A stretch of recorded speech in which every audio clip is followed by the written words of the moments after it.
काफ़ी लोग आपस में लड़ाई करते रहते हैं इस बात को लेकर के इस पॉइंट पर, यानी टेकन 8 में जिन और काजुया में से कौन ज़्यादा पावरफुल है। क्योंकि काजुया के पास तो वर्ल्ड की दो सबसे बड़ी कॉरपोरेशन है, मिशिमा ज़ेबात्सु और जी कॉरपोरेशन, इसलिए ज़्यादा पावरफुल तो वही हुआ। मगर फिर ये क्वेश्चन आ जाता है कि अगर काजुया ज़्यादा पावरफुल है तो जिन काजुया को कैसे डिफीट कर सकता है। तो इन सब डाउट्स को लेकर जिन और काजुया में देखेंगे कि कौन सबसे ज़्यादा पावरफुल है, फिर चाहे वो कॉरपोरेशन के बीच हो या दोनों की फाइट। तो आज की वीडियो काफ़ी इंटरेस्टिंग होगी, इसलिए एंड तक देखना। सबसे पहले बात करते हैं जिन और काजुया वर्ल्ड वाइड हैं, यानी कि कॉरपोरेशन के थ्रू कितने पावरफुल हैं। तो जिन का तो भूल ही जाओ, क्योंकि उसके पास कुछ भी नहीं है। और वहीं दूसरी ओर काजुया के पास काफ़ी टाइम से जी कॉर्प थी, और जो कि उसने और भी पावरफुल बना ली है, और इतना ज़्यादा कि वो टेकन 6 में जी कॉर्प के थ्रू मिशिमा ज़ेबात्सु से वॉर कर रहा था। और जी कॉर्प की एक बड़ी बात है कि उसके पास सोल्जर्स के साथ साथ रोबोट्स की भी बहुत बड़ी आर्मी, जैसे कि जैक सीरीज और गीगास, और ये सब टेकन 8 में और भी बढ़ गया है। वही बात करें मिशिमा ज़ेबात्सु की, तो अभी तक ये बात पूरी तरह से रिवील नहीं हुई है कि काजुया ने मिशिमा ज़ेबात्सु पर कंट्रोल कर लिया है या नहीं, क्योंकि स्टोरी में तो हमने यही देखा है कि काजुया मिशिमा ज़ेबात्सु को हासिल करने में लगा हुआ है, जो कि आगे जाके वो कर भी लेगा। इसलिए मिशिमा ज़ेबात्सु को भी काजुया के अंडर ही लेके चलते हैं, जो कि वॉर के लिए सबसे पावरफुल कंपनी है, क्योंकि ये कंपनी वॉर के वेपन्स भी बनाती है और इसके सोल्जर्स भी जी कॉर्प से कई ज़्यादा। इसलिए काजुया ने अपनी फोर्स के थ्रू पूरे वर्ल्ड में तबाही मचा दी है। अब तो काजुया से वर्ल्ड वाइड या फिर कॉरपोरेशन के साथ कोई भी फाइट करे तो उसका जीतना नामुमकिन सा है, क्योंकि स्टोरी में तो हमने यही देखा था कि वर्ल्ड में सभी कंट्रीज़ के बड़े बड़े लीडर्स काजुया की जी कॉर्प को बंद करने में लगे थे। बट तभी काजुया सीधे आता है और वार्निंग देता है कि मैं तो वर्ल्ड पे अटैक करना बंद नहीं करूँगा, जो करना है कर लो। इसके बाद काजुया पूरे न्यूयॉर्क सिटी को जला देता है।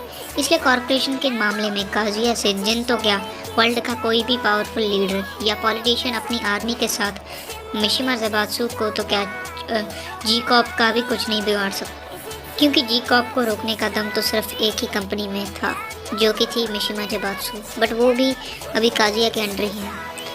अब चलो ज़रा हिस्ट्री को भी देख लेते हैं कि जिन और काजुया वर्सेस पास्ट कैसा था, मतलब कि जब वो टकराए थे। तो जिन और काजुया का टकरार एक ही बार हुआ था, जब हियाची ने धोखे से जिन को पकड़ लिया था, पर जिन वहाँ से किसी तरह फ्री होकर काजुया से फाइट कर उसे डिफीट करता है। सो पास्ट में जिन ने काजुया को डिफीट किया है, तो ऐसा हो सकता है कि टेकन 8 में भी जिन काजुया को डिफीट कर देगा। सो ऐसा कहना या सोचना गलत होगा, क्योंकि टेकन 4 की फाइट में जिन अपनी डेविल पावर को यूज़ कर रहा था, जबकि काजुया अपने ह्यूमन फॉर्म में था, इसलिए फाइट फेयर नहीं थी। इसलिए हो सकता है कि टेकन 8 में जिन या जिन के फैंस का कॉन्फिडेंस बढ़ गया हो कि जिन ने पहले भी काजुया को डिफीट किया है तो इस बार भी डिफीट कर ही देगा, बट यहाँ तुम गलत हो। अगर ऐसे ही काजुया और हियाची के पास्ट की बैटल को देखा जाए तो काजुया हियाची से डिफीट हुआ है और उसे तो हियाची ने मार ही दिया था। बट टेकन 7 में जब फिर से काजुया और हियाची में फाइट हुई तो काजुया जीत गया।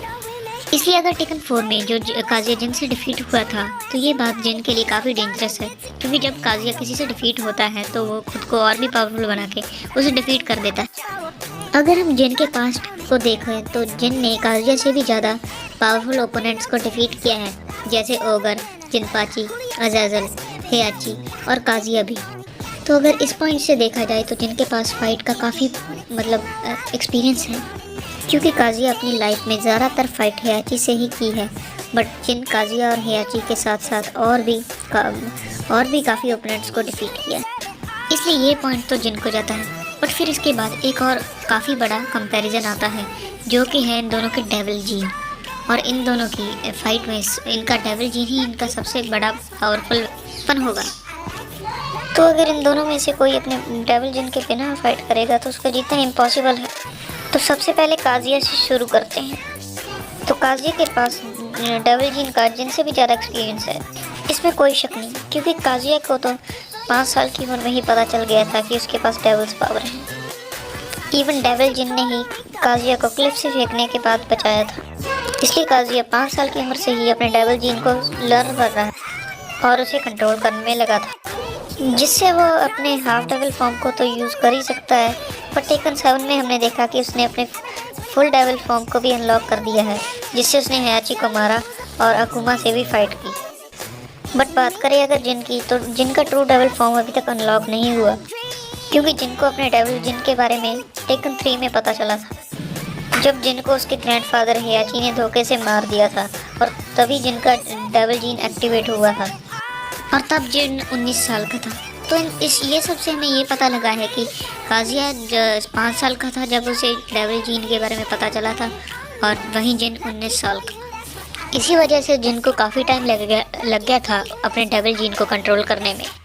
फिर टेकन 6 में हमें पता चला कि जिन अब बिना डेविल जीन में ट्रांसफॉर्म हुए अपनी डेविल पावर्स को यूज़ कर सकता है।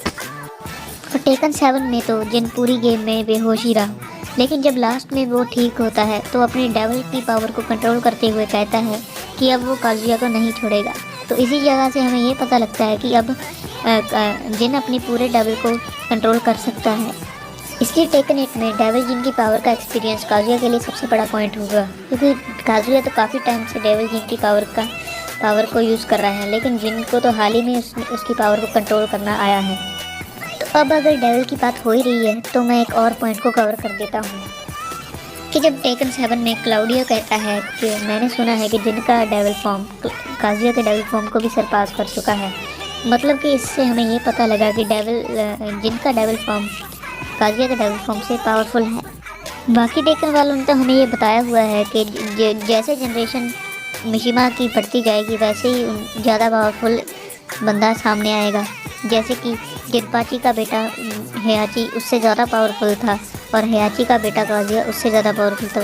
तो इसका मतलब ये भी हो सकता है कि काजुया का बेटा जिन उससे पावरफुल हो। तो ये सब तो जिन और काजुया के पास्ट के बारे में बात हो गई। तो अब बात करते हैं टेकन 8 की, यानी कि फ्यूचर की। तो देखो टेकन 8 के ट्रेलर से हमें ये तो पता चल रहा है कि जिन काजुया से काफ़ी बार लड़ेगा और उन सब में वो हारेगा, चाहे जिन डेविल में ट्रांसफॉर्म होकर फाइट क्यों ना करे। क्योंकि टेकन 7 में हमने देखा था कि जिन अपने डेविल पावर को कंट्रोल तो कर रहा है लेकिन उसे एक्सेप्ट नहीं कर रहा है। इसलिए जब भी जिन हार रहा है तो डेविल उसे खुद आकर कहता है कि मुझे एक्सेप्ट कर लो, जिससे शायद ये हो सकता है कि जिन अगर डेविल को एक्सेप्ट कर ले तो वो अपने ट्रू फॉर्म को एक्टिवेट कर सकता है। जैसे कि हमने टेकन 7 में देखा था कि पहले काजुया और हयाची एक दूसरे को नीचा दिखाने में लगे थे, मगर फिर दोनों ने सोचा कि इस फाइट को एंड करें। तो शायद इसी तरह जिन और काजुया में भी हो सकता है। बाकी हमने टेकन 8 के ट्रेलर में देख ही लिया कि जब उनकी लास्ट बैटल होती है तो वो दोनों चमक धमक कर अपनी पूरी फाइटिंग कॉस्ट्यूम में आते हैं। तो और जब जिन उसके ऊपर अपना सबसे पावरफुल मूव करता है तो शायद काजुया की बहुत ज़्यादा चोट लग गई होगी, जिसके बाद वो अपने हाफ डेविल मोड को ऑन करके जिन से लड़ रहा होगा। बट अगर काजुया यहाँ पर अपना ट्रू डेविल फॉर्म एक्टिवेट कर ले तो फिर शायद जिन उसको टच भी ना कर पाए। बट शायद हमें ये ऐसा देखने को मिल सकता है कि जैसे ब्लड वेंजेंस मूवी में जिन अपने पूरे फुल डेविल फॉर्म को एक्टिवेट कर लेता है, वैसे वो टेकन 8 में कर ले। तो इसके बाद इन दोनों में से कौन जीतेगा वो तो मैं तुम्हें नहीं बताऊंगा, क्योंकि इसके बाद तो मज़ा ही ख़त्म हो जाएगा।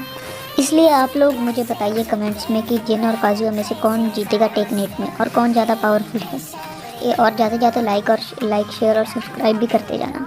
Thank you.